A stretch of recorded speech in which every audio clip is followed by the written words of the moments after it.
quien está en la gestión es el que tiene que ser un poco de árbitro de ese proceso que es complejo.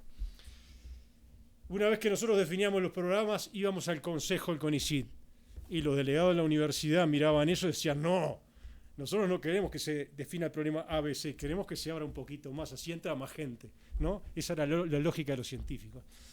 Y bueno, la lógica de los empresarios, yo creo que ahí me parece que lo clave es encontrar algunos líderes de pensamiento, digamos, no ir al empresariado genérico, sino identificar algunos líderes que están en la producción y que tienen la cabeza un poco más allá de la cotidiana, digamos.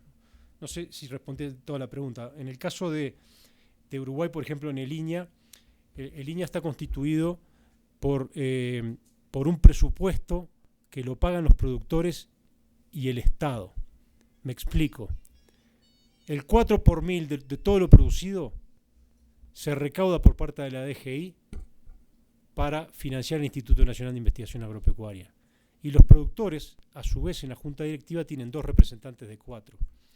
El Poder Ejecutivo se compromete a poner el mismo dinero, con dinero público, y eso conforma el presupuesto. Y tiene otros 2 delegados en el Poder Ejecutivo, solo que el presidente tiene doble voto. O sea que se prioriza la orientación de políticas. Y después tiene consejos asesores regionales, donde las estaciones experimentales y los diferentes sectores opinan sobre los programas específicos. Entonces hay diferentes instancias de participación y de análisis. A mí me tocó colaborar en la redacción del primer plan quinquenal de Línea, porque Línea en Uruguay se puso en marcha en el 90, a pesar de haber tenido una historia muy larga de investigación pública, pero se transformó en un ente público no estatal, se diseñó este mecanismo de presupuesto. Y el primer presidente de Línea me decía, yo agarro al sector agropecuario y digo, el sector del arroz, el sector ganadero, el sector hortifrutícola, el sector citrícola, tal y tal, aportan tanto. Entonces, ¿yo qué hago? Les devuelvo en programas de investigación donde ellos coparticipan ese dinero en investigación. Pero la parte del Estado, yo la dirijo y priorizo en función de prioridades políticas. Entonces, era un mecanismo de negociación sutil para de alguna manera dejar conformes a los sectores de que el dinero que ellos estaban aportando estaba volviendo, pero que el Estado a su vez estaba generando una orientación de políticas. En aquel momento se decidió impulsar los laboratorios de biotecnología, darle prioridad al sector hortifrutícola porque es un sector socialmente importante para Uruguay, etcétera, etcétera, etcétera. Pero no sé, son reflexiones y comentarios que te hago para que veas cómo esto es un negocio complejo, es un negocio de los gestores públicos, y donde está lleno de grises, realmente está lleno de grises y en algún momento hay que jugársela.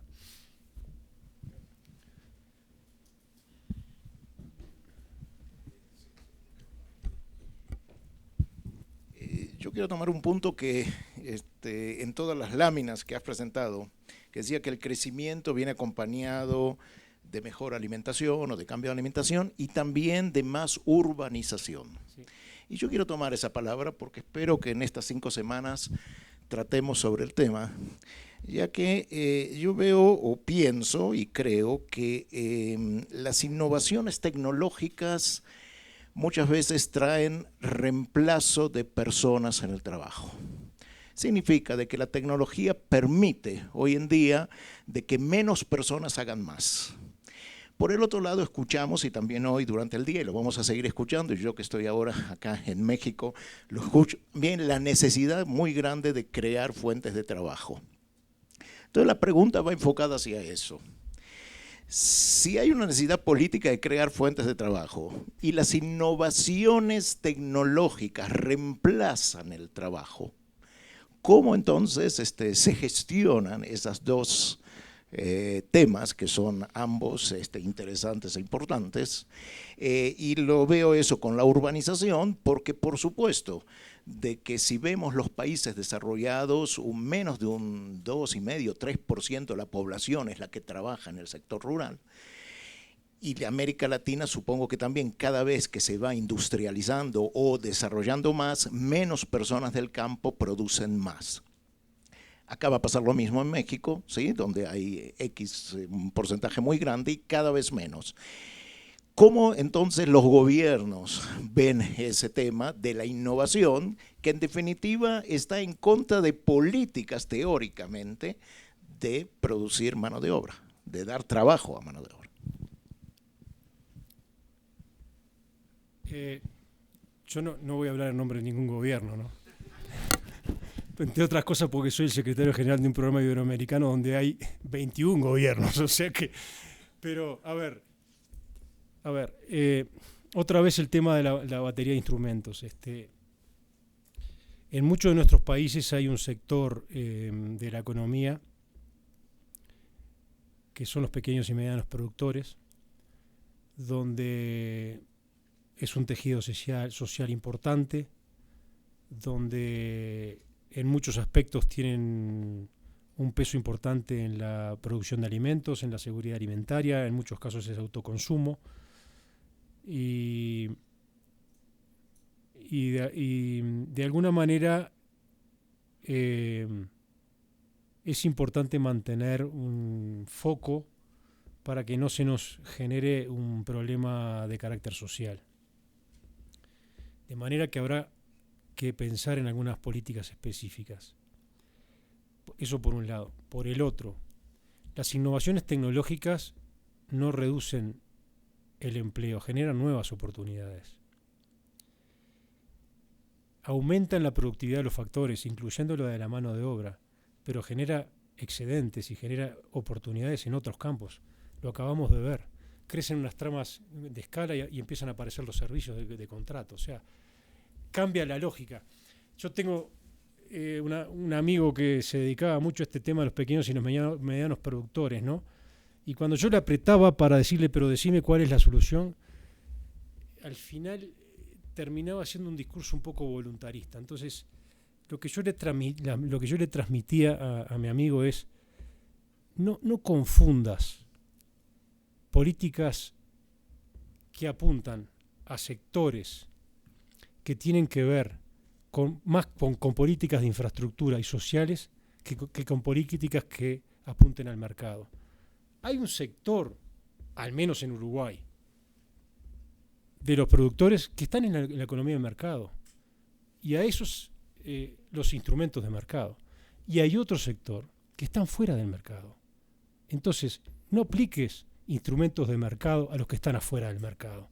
A esos aplicarle políticas sociales, aplicar infraestructura, aplicar educación, aplicarle un montón de herramientas para que ellos solos, o ayudados, pero también tienen que poner de sí, puedan salir sus familias de la situación en la que están. Entonces, lo primero es otra vez lo mismo concepto, por lo menos a mi criterio, de no mezclar las políticas selectivas con las neutras, lo mismo de no mezclemos lo que son políticas que básicamente tienen que ver con infraestructura y políticas sociales a aquellas que tienen que ver con las de mercado. Tengo un amigo granjero que me dice, es dirigente gremial, se mata, relaja el gobierno, vive pidiendo cosas para el sector granjero, pero charlando con él me dice, mis hijos no quieren volver al campo. Tengo un hijo estudiando telecomunicaciones y otro estudiando no sé qué de informática. Quiero decir, ¿por qué no los hijos de esos productores familiares pueden ser mañana integrantes de otro sector de la economía con niveles de capacitación mucho más elevados y que hagan mucho dinero como esperamos que mucha gente la haga? Entonces, no nos cerremos a decir es una cosa contra la otra, sino me parece que a tratar de complementar y ver un poco las realidades y tratarlas de manejar, ¿no? Yo quisiera comentar algo sobre esto y es el análisis without, ¿no? ¿Qué con la innovación? ¿Qué sin la innovación? Porque pues la fácil sería decir, mejor no innovemos y así pues se va a mantener la plantilla de mano de obra, ¿no? La mecanización la evitamos, entonces entre más manual sea la cosa, pues más gente empleamos. Pero el punto es que la economía es una de las cosas más despiadadas que existen. En el momento que tus costos están por arriba de los de otros y no hay cómo meterle un subsidio ahí para igualar, la probabilidad de que se desplace tu actividad económica por la mejor competitividad de otro es altísima. Entonces tú querías proteger la mano de obra y terminaste dando al traste con todo, ¿no? Porque se fue. Entonces, ¿dónde está el justo balance? Ese es un temazo de política, ¿no? Pero yo creo que sí es muy sano decir que sí, que con y que sin, ¿no? ¿Cuáles son las implicaciones de ambos escenarios, ¿no? Y después está el tema de los tiempos. Por ejemplo, yo no estoy en contra de los subsidios. Me parece que los subsidios para diferentes objetivos y diferentes sectores pueden ser importantes, pero los subsidios tienen que ser directos, tienen que ser medibles, la sociedad tiene que saber cuáles son y a dónde van, y tienen que ser por un periodo determinado.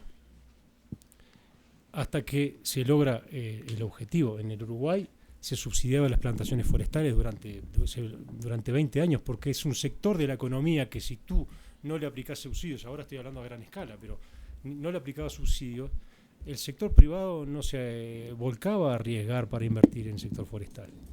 Yéndome para el otro lado. En el Uruguay prácticamente todos los rubros agrícolas están abiertos al mundo. Uruguay tiene un nivel de apertura de la economía altísimo, más de la mitad del comercio exterior, digamos, entre las importaciones y las exportaciones es más de la mitad del PBI del Uruguay. Y prácticamente todas las cadenas agroindustriales están abiertas al mundo. El único sector que ha ido bajando en forma sistemática e ininterrumpida es el sector granjero y es el único que está protegido. Entonces la pregunta que hay que hacerse es, ¿quién tiene razón? Entonces la segunda pregunta que hay que hacerse es, el sector granjero, ¿qué hacemos? ¿Lo abrimos al mundo de un día para el otro, así armamos una catástrofe?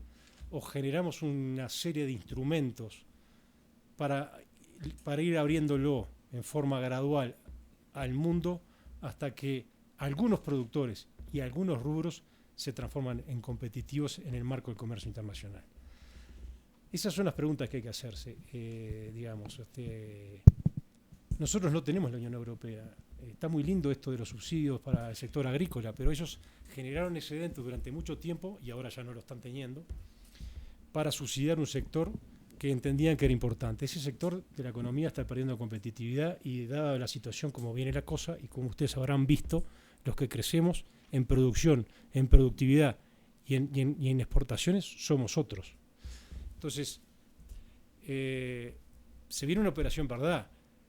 Todos nuestros sectores de América Latina son sectores que no han tenido la Unión Europea ni han tenido los subsidios para poder sobrevivir, y por eso son los más competitivos del mundo. La producción láctea, la producción del arroz, la producción de granos, la producción de soja, la producción de carne, cero subsidio, alguna devolución de impuestos a las exportaciones y punto. Entonces, bueno, como suscitó comentarios, quería agregar algo porque es lo que quería con estos comentarios. Yo vengo de Israel, de un kibutz, donde nosotros pensamos que de aquí a 30 años o a 40 años vamos a hacer la misma cantidad de trabajo con menos gente. ¿Qué hacemos con nuestros hijos? ¿Sí? Que no quieren estar en el campo, sí van a querer estar. ¿Qué hacemos? Entonces la respuesta fue justamente esa, que es lo que yo quiero inducir acá con la urbanización. En vez de venirse y dejar que se vayan a las ciudades porque ahí están los antros y las universidades y la buena vida, llevemos el antro, la universidad, la buena vida al campo. Es decir, que el desarrollo rural es llevar la calidad de vida al campo para que la gente no lo abandone con otras actividades. Y eso, por eso me gustó yo la respuesta, y que completamente la comparto. Que sí, las tecnologías, el hecho, sí, va reemplazando la mano de obra en otras actividades que antes no existían o que pueden dar. Pero para que se quede en el campo, esa es la gran pregunta frente, por ejemplo, a las grandes ciudades latinoamericanas, capitales que son monstruos, ¿sí? de gente. ¿Y por qué? porque acá están los servicios y la calidad de vida que alguien piensa que puede recibir. Lo que pasa es que después vienen a los cordones de miseria y se agregan. El campo tiene que dar esa calidad y la propuesta era justamente ver al campo, al sector rural, no solamente como productor primario de alimentos, sino también al sector rural haciendo computadores y dando servicios de call center a grandes empresas. Es decir, no sé lo que, mire, cualquier cosa. En el caso de Uruguay hay datos de que los pueblos y las ciudades del interior están teniendo mejor calidad de vida que Montevideo. O sea que la propia economía se está encargando de generar oportunidades. Ojo, yo creo en la planificación, en el sentido de generar inversiones digamos, en diferentes campos, digamos, en forma descentralizada, de manera que haya oportunidades para la gente, tanto en materia de investigación como de educación o de infraestructura. Pero digamos, está en crisis. A ver, la urbanización yo lo hablaba como básicamente como una cuestión cultural, digamos, ¿no? Pero está en crisis eso de la migración a las grandes ciudades. Tal vez estemos en un momento que volvamos un poco, no sé si a vivir en el campo, pero sí a pequeños pueblos donde la calidad de vida tiene otra lógica y donde todo está más cerca y donde se puede vivir del agronegocio, digamos, ¿no? Listo, pues si les parece bien, damos 2 minutos de receso y continuamos con la última sesión. Ahí va a haber más espacio para preguntas y respuestas. Perdón, hay uno que está hace rato pidiendo la palabra, me gustaría que le demos la oportunidad, porque...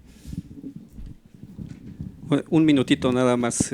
Octavio Rivera, de la Fundación Produce del Distrito Federal.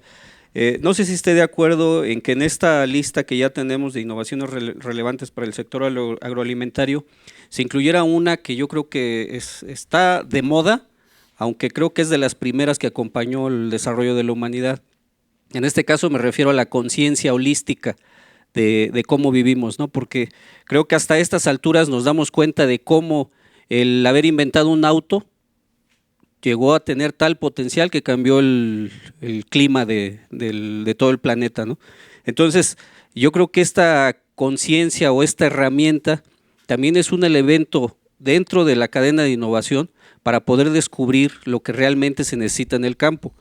Hay lo que se conoce como necesidades sentidas y no sentidas. Ahorita, todas las horas que llevamos aquí, yo me percato de que todo está enfocado hacia las necesidades sentidas, lo que a un productor le duele, lo que necesita y demás, pero por haber dejado pasar el análisis de las necesidades no sentidas es que llegamos a este punto de perder la conciencia holística, ¿no? A ver, yo les había dicho que yo tengo 3 exposiciones. Una primera exposición que tenía que ver un poco que por dónde va la cosa era más económica, digamos, ¿no? Más económica en el sentido de, digamos, bueno, lo que vieron. Tengo otra, que es la que viene ahora, que es un poco cómo está nuestro sistema científico y tecnológico y cuáles son los desafíos. Y en función de los desafíos, identificar las herramientas. Y tengo una tercera que tiene que ver con la competitividad. Y yo voy a dar un concepto amplio de competitividad, porque, por ejemplo, tengo un capítulo entero sobre cambio climático. Yo entiendo que el cambio climático afecta seriamente la competitividad, más allá de la mitigación. Afecta la competitividad hoy del sector alimentario. Entonces, te quiero decir, tenemos paño todavía para, para cortar.